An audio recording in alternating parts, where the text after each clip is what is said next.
Welcome to Wellness Radio with Dr. Jeanette Gallagher as your host. Her show discusses topics of health, wellness, and spirituality and is about discovering your place in this great universe from your cells to the cosmos. Along with her guest, in casual conversation, she strives to ask the difficult questions that may be holding you back from a vibrant life and shares new ideas that may inspire you to make a change in your life that you only can see in your dreams. And now, here is Dr. Jeanette Gallagher. Good evening, everyone, and welcome to Wellness Radio. This is Dr. Jeanette Gallagher, and it's a pleasure to have you with us here this evening. Tonight, we are going to be talking about a New Age children's book, about what do we tell our children? How do we create a mantra to be able to have them in our lives, touch our hearts, touch our souls, and join spirits. Also, too, how can we let children know what we are feeling, what we'd like to connect with them, and how we would like to show up as their parents and be able for the children to actually know that it is true in our hearts of how we feel about them. When children are born, they're such free spirits, they kind of really don't even have any connection. They have a sense maybe in their heart and their soul, but they're looking for guidance and direction. Who takes care of me? Who loves me? Who's going to keep me safe? Who's going to shelter me? And how am I going to navigate this world? What is it all about? A lot of children will say at the time that they're born, and they maybe have been abandoned, or they may have gone into foster care, that they feel lost. They don't have that sense of knowing. What we want to do these days for every child born is to be able to instill that sense of knowing, longing, value, and respect for each and every child that's born. Today my guest is Shanalee Sharboneau. Her series of books are about My Daddy Loves Me, I'm His Little Boy. My Mama Loves Me, I'm Her Little Boy. My Daddy Loves Me, I'm His Little Girl. And My Mama Loves Me, I'm Her Little Girl. And it's about being able to say, how can we create this story so that our child or those we're caring for can feel the deeper connection? Shanalee, thank you so much for joining us today. It's a pleasure to have you with us. Thank you, Dr. Jeanette. That was a beautiful opening. I couldn't have said it better. I'm so glad to have you on here because, I'm over 65 and, when we grew up in the 50s and 60s, most of these words on your pages in your book, kids have never heard. I work with patients at end of life, and they say, my father never told me he loved me. My mother never told me I didn't need it. But yet, somewhere in the sense in them, they did need that. Isn't what your books are truly about is how can we start to foster that right from the beginning for children? Absolutely. What happened to me was my son was very, very ill. We almost lost him twice due to severe reflux. And because of that, I had a very short amount of time to really wonder if I was going to have him. And in doing so, I hummed this song to him about all the things that I wanted to do with him and be with him. And the song was, My Mama Loves Me, My Mama Sings to Me, My Mama Makes My Dreams Come True. And it went on like that forever, and I had to hold him almost 24/7 with very quick cat naps, and I wanted him to know how much I loved him. Now, the good news is that he's totally fine, right. And he's great, and he's healthy. But what I thought to myself was I wrote that song down and thought, well, maybe my son will read that to his kids. And what ended up happening is it was found by a publisher, which indeed went into the book, and those words are what parents all over the world say to their kids. And it's a beautiful love story, and I've had many parents come up to me and say, I think I tell my kid I love them and I want them to be in my life, but this book slows us down, allows me to tell them every single night how much I love them, and I've seen a response from them. And to me, that was the greatest gift by God. I think the biggest thing is it's almost as I shared a mantra. It is something that a mantra does is it creates the moment in time, solidifies the energy, and really creates a memory That's what we want to do with children. If we have 1 minute with them, several years, several decades, that's really what words are supposed to be doing, and that's what our human existence is supposed to be doing. Yet we kind of miss it because of all of the other stuff that's going on in the world. Don't you think? Oh, I absolutely agree. And you know, that was the thing that I was so happy to hear, is that parents were able to have a tool without having to stop and think, because we are so busy. I mean, we're going 24/7, literally now, and time is escaping us. And we don't want to lose that moment, particularly when they're young, to really let them know that we feel that for them, because we don't know that. And I had a really good friend of mine tell me once, you know, I didn't realize how much my parents loved me until I had a kid and realized, wow, they really loved me. But with this book, what it does is it shows them. And what I did in the book, which has been very helpful to kind of capture them, because sometimes, you know, I have a son. Now he's 12, as I said, and, you know, you get the eye roll. Yes, I know, he loved me, you know. Right. But what I did with the book is the illustrations are places that we've, as a family, been either ourselves or that I promised I would take him. So the illustrator Israel De Leon, which is an amazing, talented artist. He is comparable to Disney, if you will. And he has created these beautiful scenes where a mom and a daughter, or mom and son, or dad, daughter, dad and son, would go all over the world and be looking at animals and taking baths with monkeys and sitting under the stars with a horse, a huge horse, or a huge dragon in one of the books.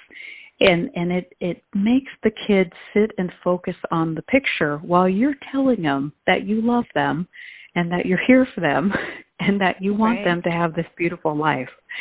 So I didn't mean that as a moment of trickery. I meant that because the children today, I always believe they're so super smart. They're just getting smarter and smarter.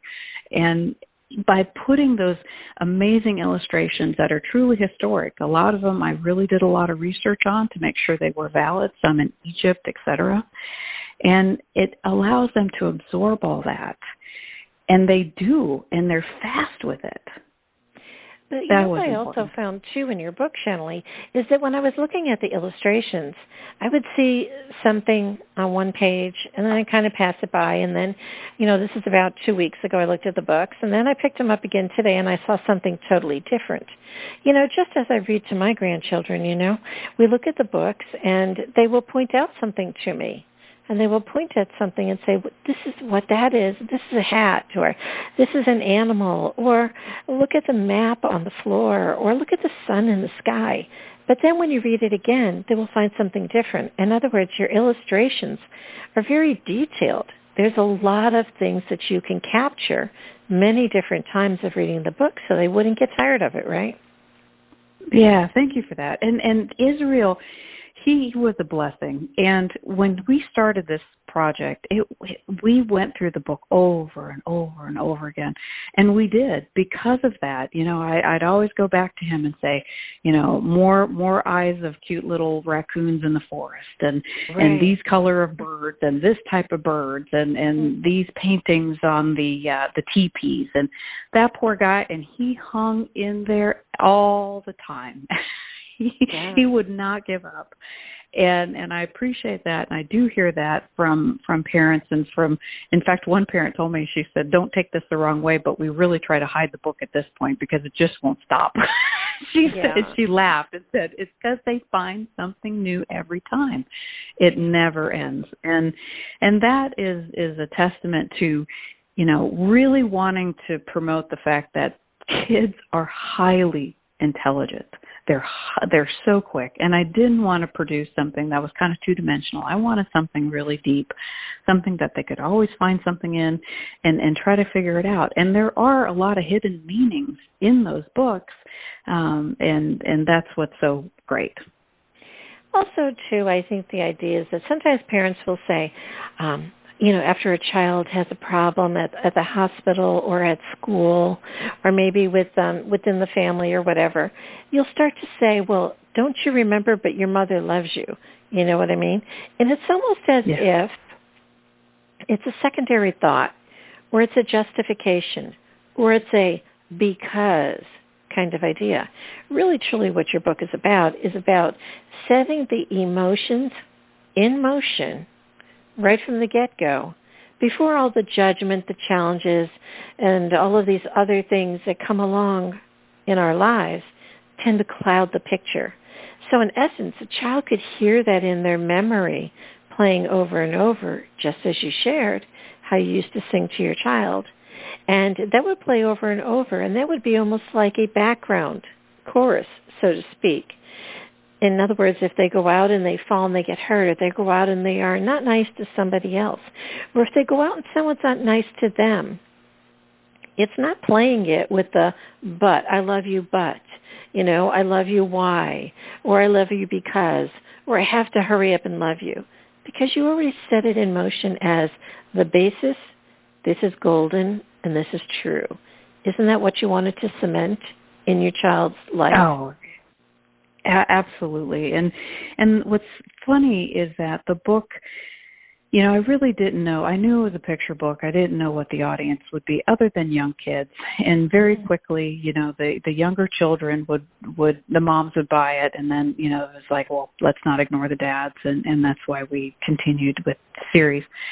And all of a sudden I had a friend of mine and she goes, don't take this the wrong way, but can I give this to my father? And I thought to myself, just like you mentioned, she heard that. That was her verification. And she's, was older, of course, a grown adult. And that's happened more than once. And I'm with you. I believe a child who truly knows that, because very quickly, I remember my son at 7 was like, don't hug me anymore, Mom. And I thought, what? Nobody prepared me for this one. And you don't realize how fast it's going to come and how short that opportunity you have to really get it in their head so they know. And yes, I think that's what leads to a lot of self-esteem with children, whether they know it consciously or subconsciously, that their parents will always be there, always love them. And it's a great moment. It's almost like a great Hallmark card. You could write words down, but that Hallmark card expresses it like, oh, if I could have said this would have been great, Also, too, Shanalee, I think that it's very important for these so-called New Age children's books, as I've coined the phrase. I always say that I think the best thing to do is to have children read it to elders. Because sometimes great-grandparents or grandparents and a child is reading to them, they could even be having some memory issues or whatever. It doesn't matter. Just to read the stories to them, the great-grandparents and the grandparents can then turn around and say, I did my job well. My child has a loving child. My child and great-grandchild is being cared for. What I have passed on is now rooted in the generations. Or maybe what I haven't done, they've now found it. So I think you could see both sides of that. Many children didn't hear it, didn't feel it when they were growing up. But then great-grandparents can say, I tried my best. I had it in my heart and soul. And I know it didn't come across this way, but I'm glad you received it now from your parents. Isn't that important also? Yeah, it is. I think, my father, very, very traditional Irish. My mother is just patient as the day is long.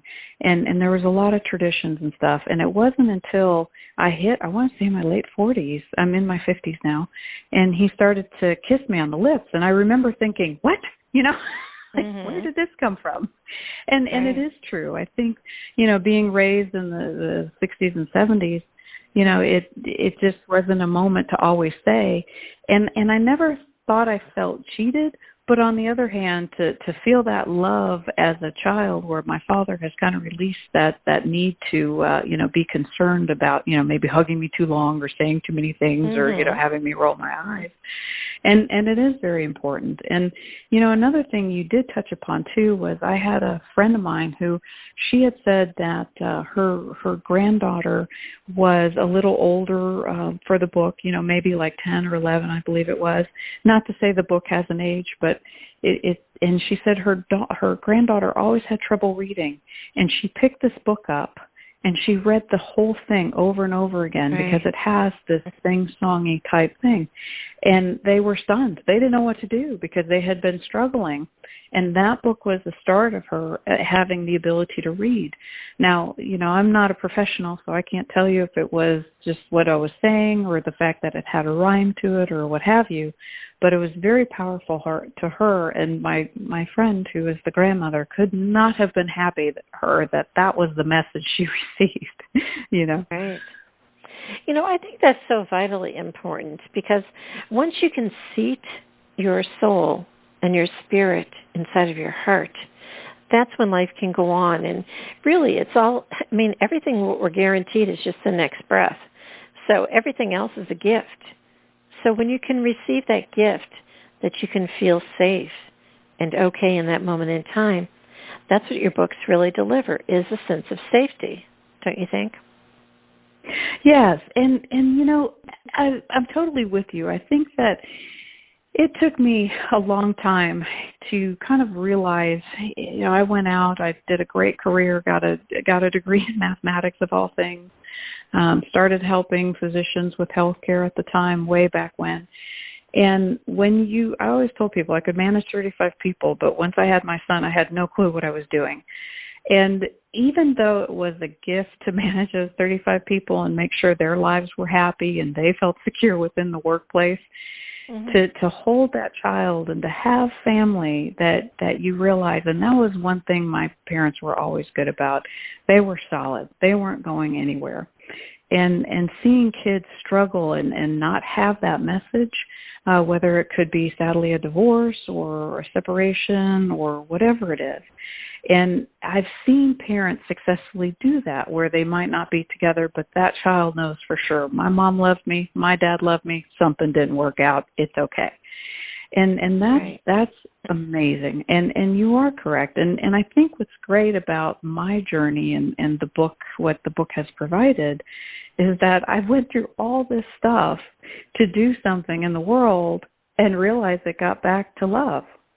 Mm-hmm.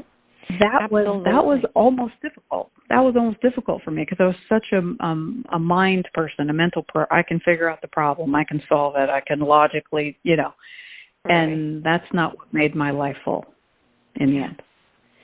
I've been doing this radio show for over 11 years now, and right at the get-go, our very first few shows, it was all about what everybody was seeking was to be heard, cared for, and loved. That's it. That's all we came in with as our package, as this human. Yet we struggle and we say, but we need this and we want that and this, that, and the other to fill all the holes and plug us all back up and make us whole and, fix our puzzle and all this other kind of stuff. When in essence, those three core centering human qualities is what we all want. And, after reading these books and as we're having this conversation, Shanalee, I would hope that maybe your next set of books would be How to Heal the Hearts of Grandparents. Because there are so many, so maybe you and I can work on that, but there's so many grandparents, at end of life that are afraid to leave this life because they haven't found that, or they haven't heard it, or they're afraid that people aren't going to love them or know them or remember them. And sometimes you step back and you go, how can we deliver the message to everyone that they're cared for, loved, and heard? I love that idea.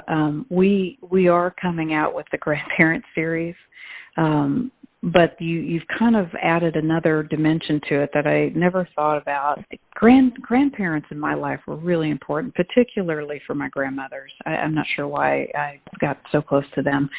And they passed a long time ago, and they're still in my life. And it's almost like grandma is kind of like the mom that you can treat like a sister, but yet, she's the mom. Mm-hmm. And they're critically important. And my son just lost one grandma about 2 years ago, and it's very difficult when you know the importance of them, when they're brought into the family envelope and in the life, and they add so much. So I was very quick to push my son to the grandparents because I knew two things. One, how lovely and rich my life was because of them, And like you said, there's so many things about them that you can't get anywhere else, whether it's history or what they went through or how they persevered. And two, I couldn't, they knew better what I could do. Like, I was not that parent to think I knew what I was doing. I went to my mother and went, here you go. You tell me how to handle this, because I have no clue, Right. And I listened, and they're so good at it, and it's important to have them. So, anybody listening who, may be struggling with, where do I put my child, get a babysitter, get a nanny, hopefully if your parents are close and you have a decent relationship with them, push that, because it just makes you strong. And I've recognized my grandmothers in the grandma and the granddaughter book, because I wouldn't be who I was today without those two women. And they are just a rich piece of information, and they will ground you, and they will scold you too. Right. But most of it's fun, But of course, I was a little bit of a sassy child, so I'm sure it was deserved. But yeah, I love that idea. And when they passed, I really had to, especially the first one, which was my Irish grandmother, was very difficult because I was younger. But I now tell myself, and I tell my son, they're always here. They're always giving you advice, just because you can't see them. I think also, too, the idea is that when you are a new parent and you have a young child, you're trying to figure out, to know and get in touch with what love is, what's it all about. And truly, grandparents, great-grandparents, it's all about unconditional love.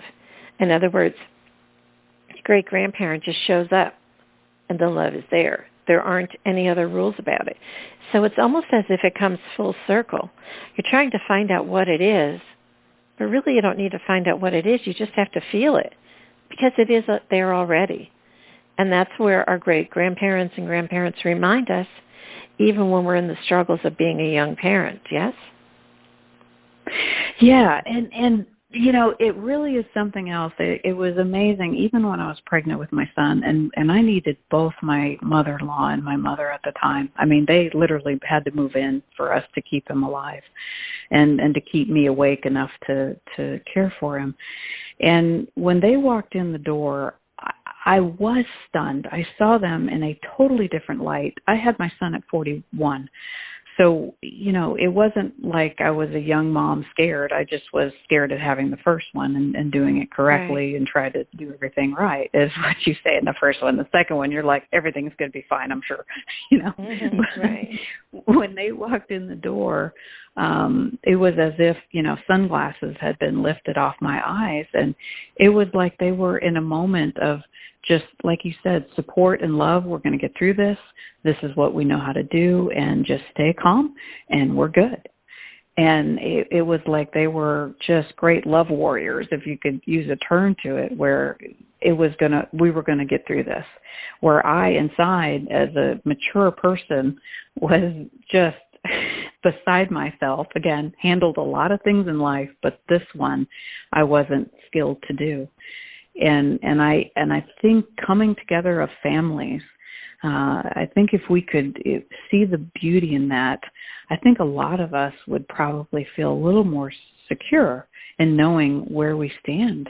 And I think as a community, that would bring us together. And that's what I know. My husband is a wonderful soul, and he tells my son, and I've learned from him too, and he'd always say, it's kind of nice to be important, but it's more important to be kind.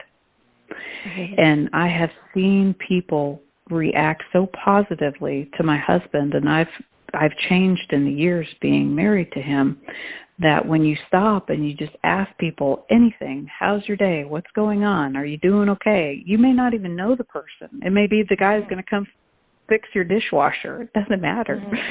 But by doing that, they're calling you the next day. Is your dishwasher working? In a day where we don't do that anymore. And I would love to see us to get back to that loving. And when I go to the grocery store, I smile to everybody. And some people look at me like I'm nuts, and some people smile back like, wow, when did we stop doing this? Yeah. You know, I live in New Orleans, and it's just a matter of fact that's how we are here. In fact, this morning I had gone to have some blood work done, and everybody was sitting there waiting, you know. And up comes a few girls that were getting ready to go up in the elevator, and they're like, good morning to everybody that was there. That's just who we are and how we are. Yet there's other people who just sat there in the corner and didn't say a word, and I'm going, it's okay, they're just in their space and time. They heard it, they just didn't have to recognize it at this time. So I think sometimes people will say, I hear that you're saying you love me, I hear that you're saying you care for me, but they can't quite feel it yet. However, when you do have these words and these emotions and memories instilled in you at a very young age, it will always be something that you will carry with you. And in times of really hard challenges, it will be, as I call it, the blanket that you lay upon to cry, you know, because that's what you need. You need that space and time. And sometimes people say, but I don't remember it, I don't remember. They're looking for a picture in their head. But if you just close your eyes, you can feel it. And you're supposed to feel it. You don't always have to have, oh, well, my mother was standing there, she was dressed in this, that, and the other, and I remember the day. You don't need all that. All you have to do is be able to feel it. And that's what you're really giving to children, yes? Yeah, yes. And that feeling is very powerful. And through the last couple years, you know, it's amazing at how you can really feel it in your heart center, you know, and you can feel it if somebody's struggling, if you really tap into it. And when you see somebody struggling, that's when I'm smiling the most. And you're right. Sometimes people ignore it and they just want to get out of the elevator or out down the hall or whatever. But it allows them to, like you said, maybe later on that day they might go, she's crazy, but hey, maybe she had pretty teeth or something. I don't know. I mean, something to make people know we are coming together as people. We are here for each other. Let's not forget that, you know, and let's remember it. I'm cool if we forgot it, but let's go back to that. And I think that would really, really change us. I really do. Yeah, you know, I used to always take my kids, you know, we'd be going somewhere to get something to eat or whatever, and we would see people, you know, homeless people in the street or women or whatever, and we always bought extra lunches and always gave them out. That was just something my kids grew up as.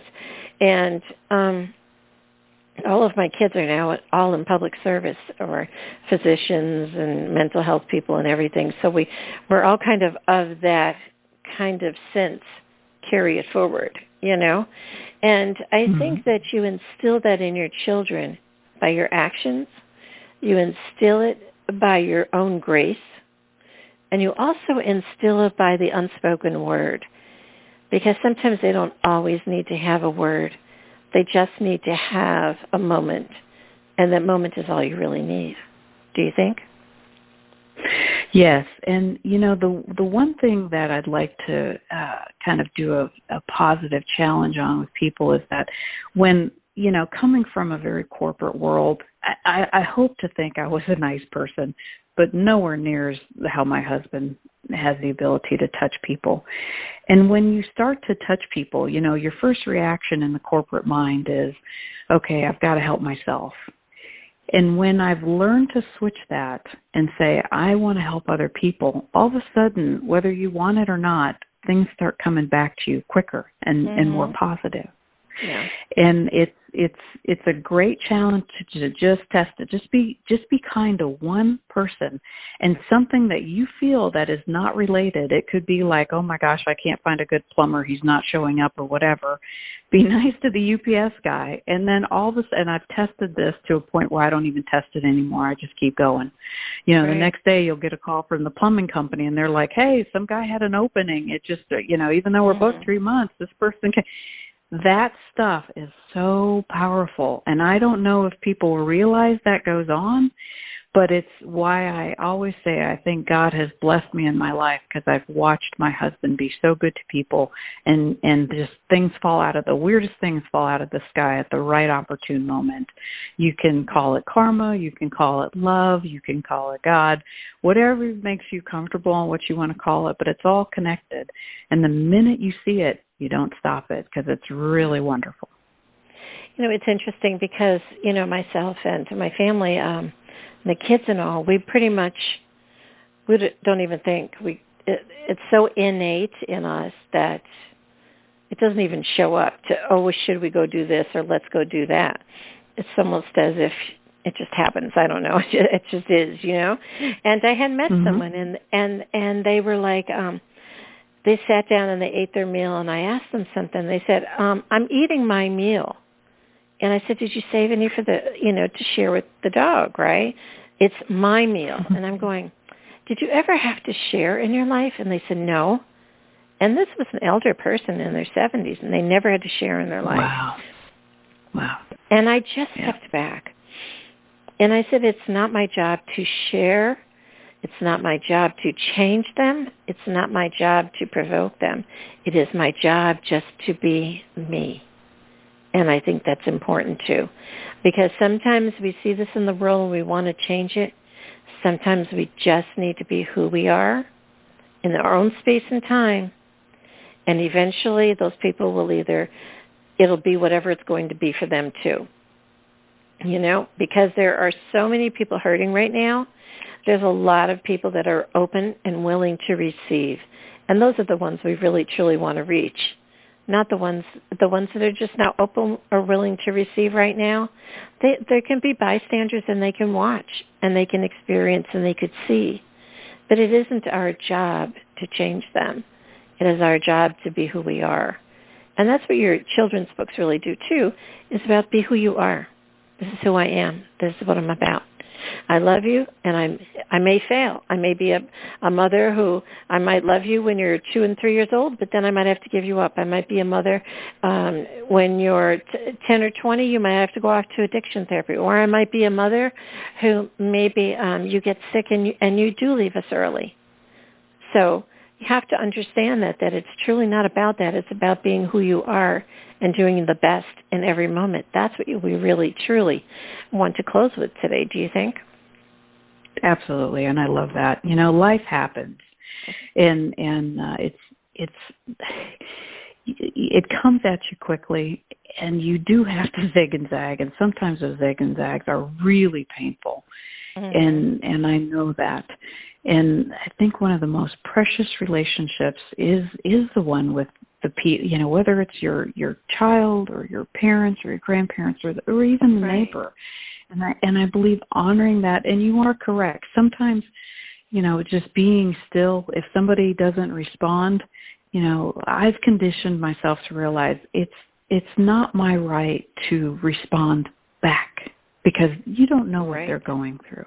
Right. And I think we've forgotten that. Somebody could have had a really bad day. They could have found out that a spouse wants to leave them. They could have found their kid was failing Spanish. I mean, you just don't know what makes people very upset.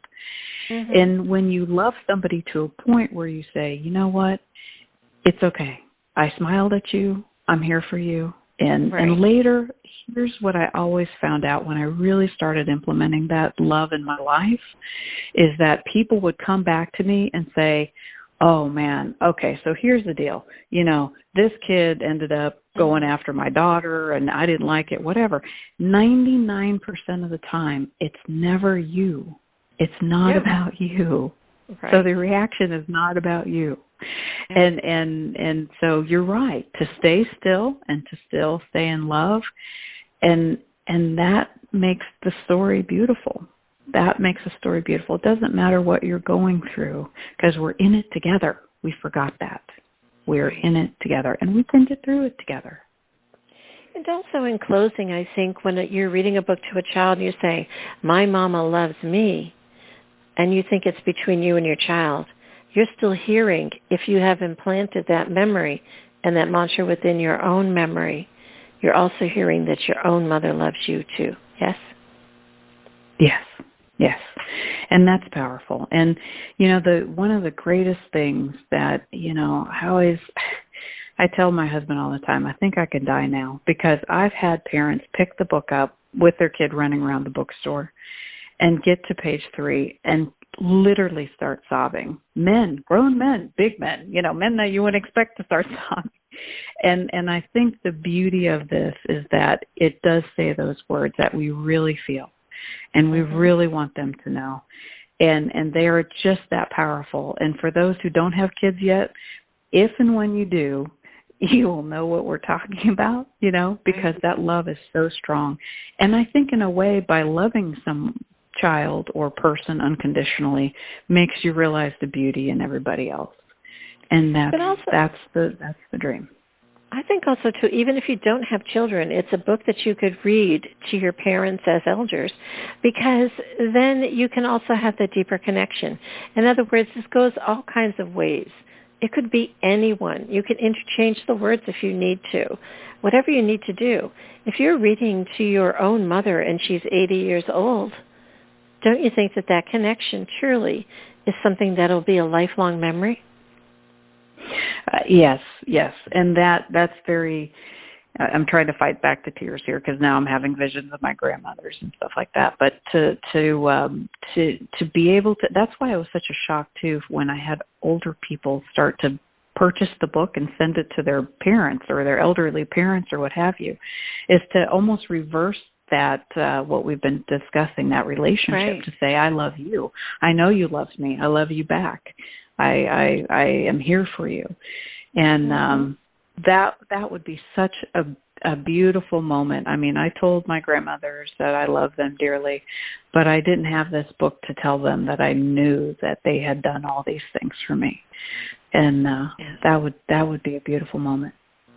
But also, too, as a psychic medium myself, I think when I say those words, it's truly as if they are being guided to be able to connect with me. It brings that connection from beyond.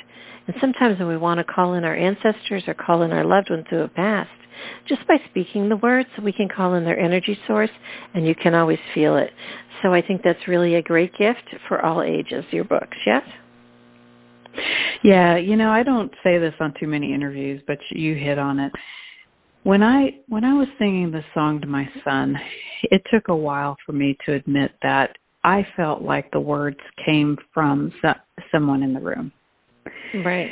And it was a powerful being, angel, whatever your verbiage is, that protected Braden and was there with me.